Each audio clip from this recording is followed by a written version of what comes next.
안녕하세요. 골든뷰 성형외과 원장 송상훈입니다.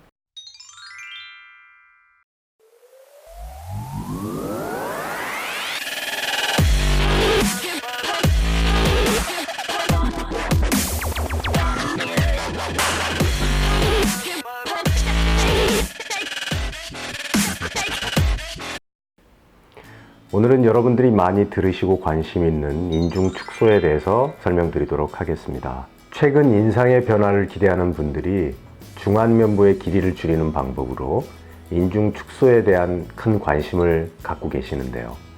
중안면부라 하면 눈 밑에서 입꼬리 사이에 얼굴의 중앙 부위에 해당되는 부위를 말하는 겁니다. 이 길이를 줄이는 방법은 사실 많지가 않고요. 뼈 수술을 해결할 수는 없고 유일하게 할 수 있는 방법이 바로 인중 축소인데요. 그래서 이번 시간에는 인중 축소에 대해서 알아보도록 하겠습니다.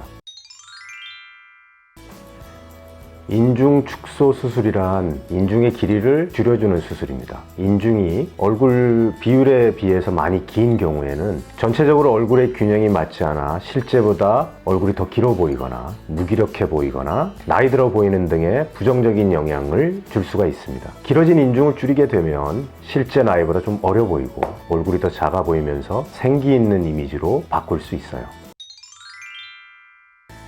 인중이 길어지는 원인은 매우 많습니다. 선천적으로 인중이 긴 분들도 있습니다. 하지만 최근 들어서는 치아를 교정하거나 양악 수술을 한 후에 이전에 비해서 윗입술이 얇으면서 말리고 상대적으로 인중이 길어지는 증상으로 내원해 주시는 분들이 많아졌어요. 이는 치아 배열의 변화와 상악이 후퇴하는 등의 이유로 앞에서 보이는 인중의 각도가 달라짐으로써 입술이 안으로 말리게 되어 생기는 후유증 때문입니다.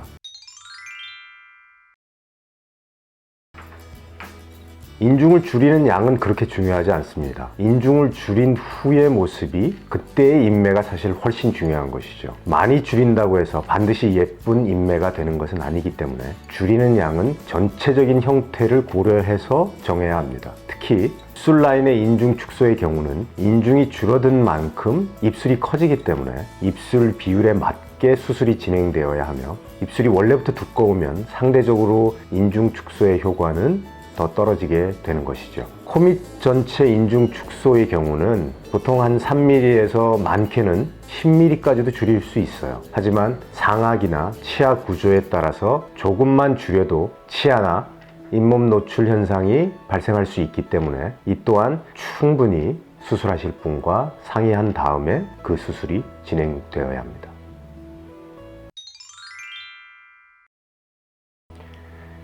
기존의 무용 인중 축소는 유지기간도 짧고 효과가 드라마틱하지가 않습니다. 이렇게 상담을 하다 보면 흉터나 다른 부작용 때문에 수술을 망설이시면서 효과는 크지 않더라도 약간의 변화를 바라시는 분들이 의외로 많이 계신 걸 알게 되었는데요. 그래서 저희는 기존의 무용 인중 축소 방법과는 완전히 다른 테트라 무용 인중 축소술을 시행하고 있습니다. 본원에서 하는 수술 방법은 기존의 무용 축소술 방법과는 좀 다르게 여러 층의 근육을 봉합해서 당겨주는 다중근육봉합법을 사용한다는 것입니다. 물론 무용 인중 축소라는 것 자체가 절개를 하지 않고 실을 이용해서 당기는 일종의 리프팅이기 때문에 실제적인 길이의 변화는 없어요. 하지만 실을 이용하여 위로 당겨줌으로써 약간 들리게 되고 짧아 보이는 효과가 있지만 실제로 인중 길이 자체는 줄어들진 않습니다. 따라서 인중이 많이 길지 않으면서 중앙 부위가 약간 들리기를 원하시는 분들에 한하여 수술이 진행되어야 하면서 절개식 축소가 필요한 사람은 사실은 효과가 거의 없다고 보시면 됩니다. 그래서 충분한 상담이 먼저 선행되어야 합니다.